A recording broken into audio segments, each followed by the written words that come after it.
Everyone, welcome back to Couch Conversations with Sasha Love. I'm your host, Sasha Love, and today we're going to have a conversation today about unlearning. So, when I think about this topic of unlearning, I almost immediately go to an experience I had when I was in high school. One of the classes I took in high school, in one of the classes I had in high school, I had a teacher who would say this: "It is better to take your time to learn things the right way rather than taking the time to unlearn doing something the wrong way." And I want to say this was a teacher I had in a math class in high school, but I'm not 100% sure. But essentially, the point is that it's better to learn how to do things well, to do things in the right way, to do things the healthy way, rather than to learn things the wrong way, to unlearn the things that we've done the wrong way. What am I talking about? Because clearly we're not doing math problems here. Clearly we're not in school or talking about schoolwork or anything like that right here. Or maybe we are, who knows? But I'm specifically applying this principle to daily life, especially in our journey of healing and growing and being the best version of ourselves. This idea of unlearning. The idea of unlearning is not an easy task. And that's why I started out with that quote in the beginning that I learned in high school, because unlearning is probably harder than learning something new. The reason why, or one of the reasons why it can be so hard to unlearn something that is not true in our lives, is that we have so many weeks or years or months or decades or a lifetime of experience up until this point of believing something that wasn't true. For example, for some of us who've struggled with a sense of self-worth, we've probably gone our entire lives up until a certain point believing that we were not worthy. So the work of unlearning that is going to take a lot of effort, because we have all these years and all this evidence that we've perceived through the lens of being unworthy. So when someone comes up to us and says, "Oh, you're worthy," we have a rebuttal and say, "But I have 47 years of proof saying I wasn't." Or I have 16 years of proof saying that I wasn't. Or I have 27 years of proof that says that I wasn't. So when we're making that statement that, wait, no, I'm worthy. God says I'm worthy. I'm surrounded by people who genuinely love me for me, and they say I'm worthy. And you know what? I believe that I'm worthy. I've been doing work on myself, and I'm realizing I am worthy. Now, that journey of unlearning the idea that you were unworthy begins. And it is a hard thing to do. Now, don't get discouraged, or I would encourage you not to get discouraged, because while it is hard to do, it is worth doing, because eventually you will get to a point where you will see the benefits of unlearning something that wasn't true. Now, unlearning untruth is one thing, but also unlearning of bad habits is another. Or maybe a better word to use is maladaptive habits, especially when it comes to coping with stress or coping with certain experiences or how we even move through life. For example, being guarded. There are a lot of us who, through life experience, through the pain that we've had, the trauma that we faced, that we've put up these very thick walls, both metaphorically and literally in some senses, in some experiences. Now, while the intent of building this wall came out of an instinct to protect ourselves,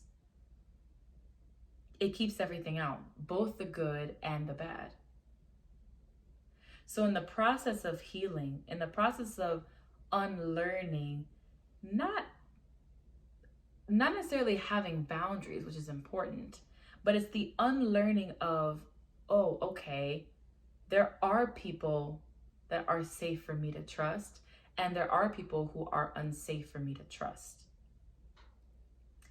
And going through that experience of learning how to lay your guard down, how to maintain certain boundaries, how to let people in and also let people out, is going to be something that will only happen when you unlearn some of the truths that you've held on to, or some of the things that you believe to be true for so long, to lead you to being able to build those walls. In other words, after experiencing that pain, after experiencing that trauma, you held on to some things, so much so that it led you to building up these walls.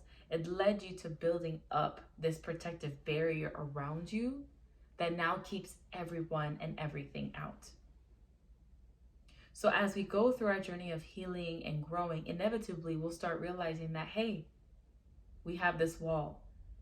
And if I want to make progress, if I want to continue to grow, if I want to be the best version of myself, if I truly want to live life abundantly, I need to learn how to let these walls down, which means I need to unlearn some things.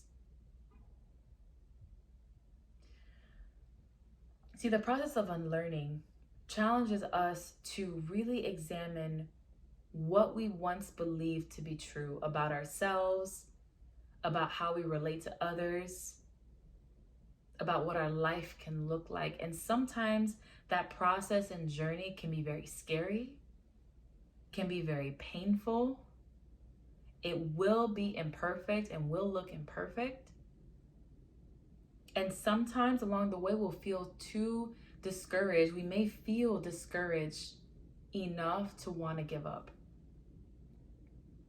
But I want to encourage you to, in this experience of life that we have, and for those of us who are really committed to this journey of healing and growing and inspiring ourselves to be the best version of ourselves and desiring to live life abundantly, it's important to commit to the work it takes to unlearn some things that are not true about ourselves, to unlearn some practices that we have, such as being deceptive, lying and being manipulative, keeping people away, closing ourselves off, hiding from the truth, avoiding confrontation,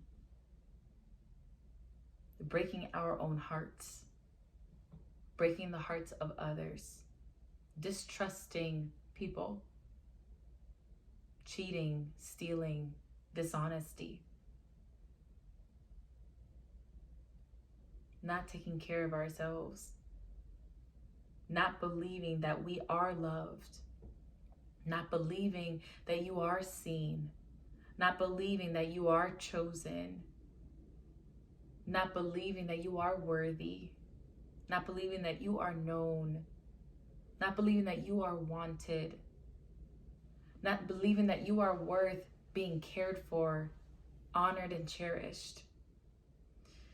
It is not easy facing these truths and realizing that,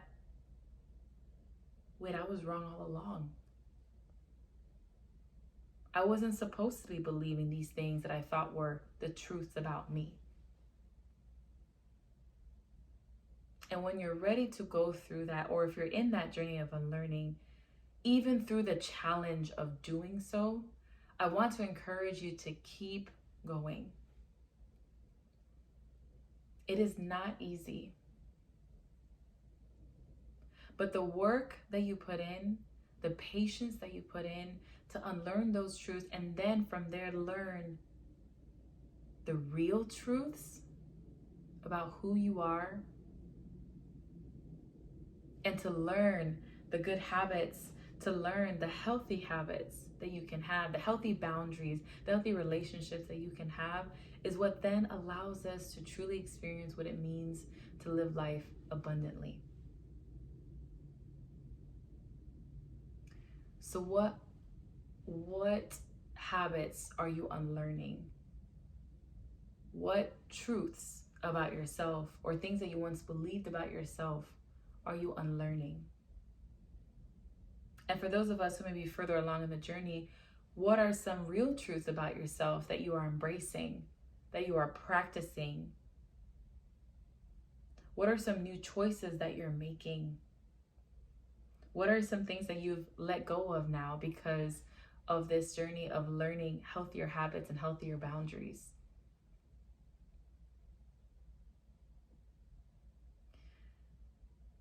It's not an easy journey, but the fruits of the labor of the work that you're putting in to unlearning the maladaptive behaviors and habits and untruths about you, and the work you're putting in to learn the real truths, to learn the healthy habits, healthy boundaries, is so worth it. Let me know what your thoughts are. Leave a comment below, send me an email, send me a message via Instagram. I would love to hear your thoughts about the matter. And as always, take care, continue on the journey, do not give up. And I hope to talk to you again very soon. Take care.